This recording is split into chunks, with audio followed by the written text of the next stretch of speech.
Hey now, Brawlers, it's time for another Board Game Brawl review with Nick Minahan, sponsored by BoardGameBliss.com. Hey now, today we're going to take a look at Bang, the Walking Dead dice game from USAopoly. This is a direct retheming of the original Bang the dice game from DV Giochi, I never said that correctly, which in itself is a spin-off of the original Bang the card game. Now I should mention that this is based off of the Walking Dead comic book, not the TV series, so all the art assets they use are from the comics. And what this is, if you're not familiar with the original Bang the Dice game, I call it a party game. It's somewhere between just a party game and a light family game. It uses the King of Tokyo Yahtzee-style mechanic where you're rolling dice and keeping the ones that you like in order to harm or help the other players. The reason you're doing this is because you all have hidden roll cards and it's a bit of a team game. You're either going to be, in the case of the Walking Dead dice game, you're either going to be one of these survivors like Rick's group, and you may even be the leader of the survivors, or you're part of the Saviors, which I guess is from the comic. It hasn't been seen in the TV series yet, who are trying to kill the leader and the rest of the survivors. Or you're one of these rogue, renegade type characters who are only in it for themselves and want to kill everybody else. And there's the ever-present lingering threat of zombies, of course. Let's go ahead and take a brief look at how the game is played, and then we're going to come back and I'll let you know what I think.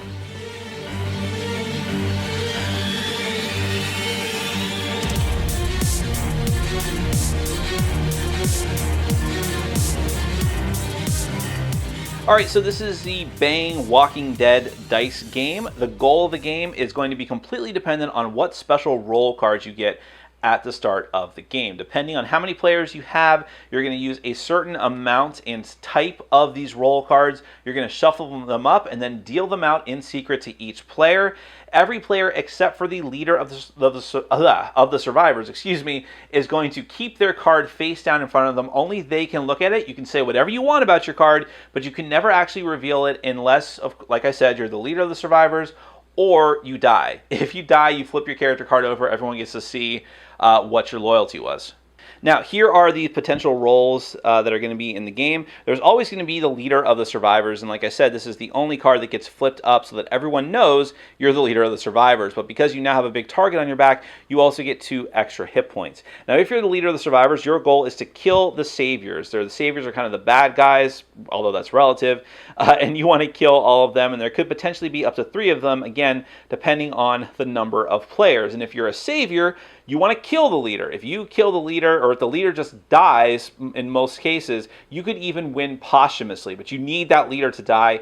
That is your ultimate goal. Now, you might be a survivor. A survivor is going to try to help the leader. There could be up to 2 survivors, depending on the number of players. And if you're a survivor, just keep the leader alive and help him complete his goal of killing the saviors. But you might be one of the loners. There's 2 different types of loners. I'm not sure what these are, what the symbols mean or what the affiliations are, because I haven't really read the comics. But if you get the Hilltop or Kingdom cards, you're a loner, and you only have 2 of these if you're with the maximum player count of 8, I believe. But if you're a loner, your goal is a little bit different.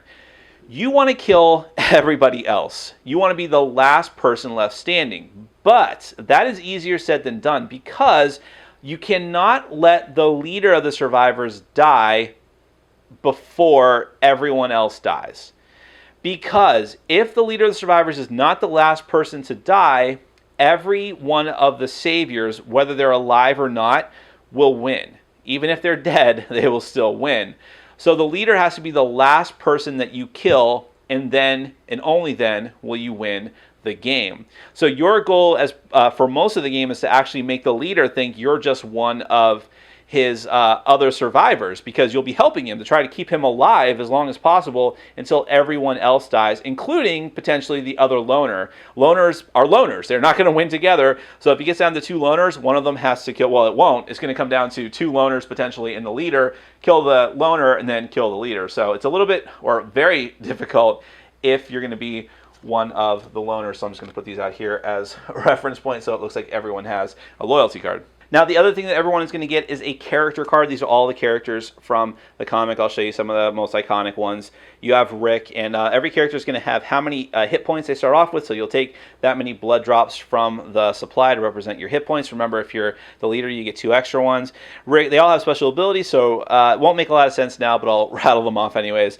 Rick may take a zombie head instead of losing a life, except to infection or with overrun. Michonne can use the 1 target dice as 2 target dice, and vice versa. Carl only needs 2 grenade symbols in order to use the grenade. Tyrese, once per turn, you can use a med pack to double a 1 or a 2. And the Governor, when a player makes you lose 1 or more hit points, they take a zombie head. So what does all of that mean in gameplay terms? So everyone's going to get their character card. And by the way I do it, or the way we do it in our group, is I deal everyone out 2 character cards, and you choose the one you like. But that's just something we do. So on your turn, the sheriff, or I'm sorry, I keep using that term. The leader always goes first. You're gonna roll all 5 of the dice up to 3 times. You roll the dice, decide which ones you want to keep, roll again potentially, and then again roll, keeping the ones that you like, re-rolling the ones that you don't, and you can stop at any time, and sometimes you're forced to stop. But essentially, you get 3 rolls of the dice. Now, each side of the dice does something different, and you need to resolve them in order. The first one are the zombie heads. Let me see if I can focus in just a little bit, so at least show you the printed size of the dice. So those are the zombie heads. When you roll the zombie head, even if it's not your last roll, you need to take one of the zombie heads from the supply and put it next to your character. Now, by itself, that doesn't do anything. However, whenever someone takes the last zombie head from the supply, then every player who has zombie heads in front of them takes damage equal to the amount of zombie heads that you have. So it doesn't matter if you take the last one, you just don't want to be the one with a ton of them in front of you. But every time you roll a zombie head, whether it's your last roll or not, you have to take one from the supply. You don't have a choice.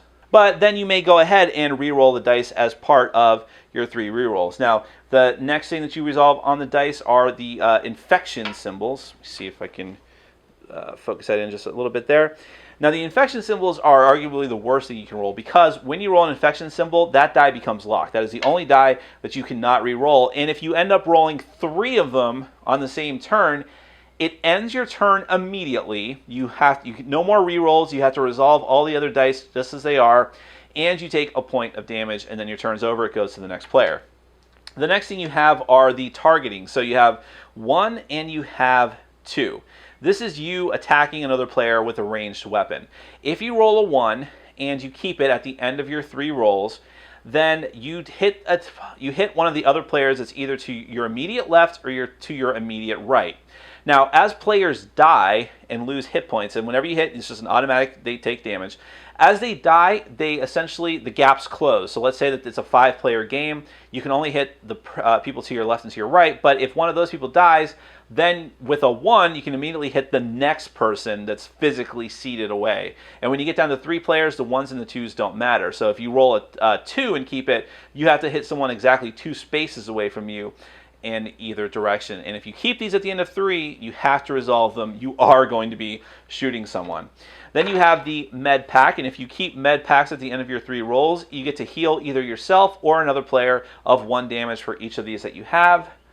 And then the last symbol are the grenades.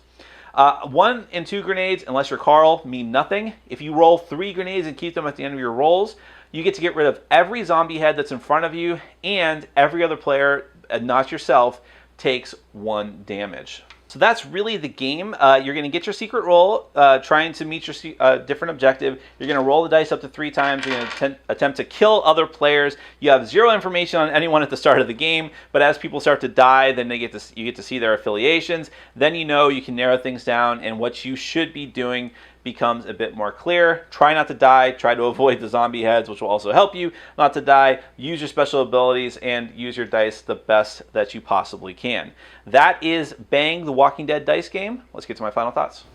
Okay, so the first thing to address for people who either own and like the original Bang the Dice game, or they're thinking about which one of the 2 games to get, who might want to know what the difference is between the two. The answer is only the theme and nothing else. Mechanically speaking, this is exactly like Bang the Dice game. How the loyalty cards work, your objectives, what the dice do, the character powers are exactly the same as the original. They're just on different characters and the same quantity, so there is nothing mechanically different about either game. It is strictly going to be down to which theme you prefer. Do you like cowboys? Do you like the original art style and direction of Bang the Dice game? Go for that. Do you like The Walking Dead, or particularly The Walking Dead comic, and you want to play with that?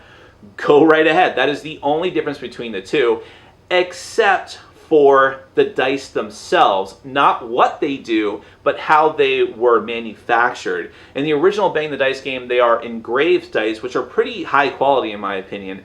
In this one, the Walking Dead version, they're printed on. And I know, well, they might have done it for a cost-cutting measure, but it was probably because they wanted to have high-color artwork on it, especially for like the zombie head and the med pack and things like that, to have more detail.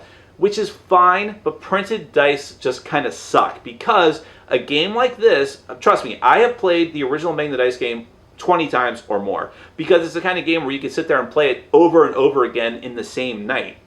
And you are rolling these dice constantly. Every player can roll the dice up to 3 times, and there's always obnoxious players who like to rub them together in their hand. I hate that.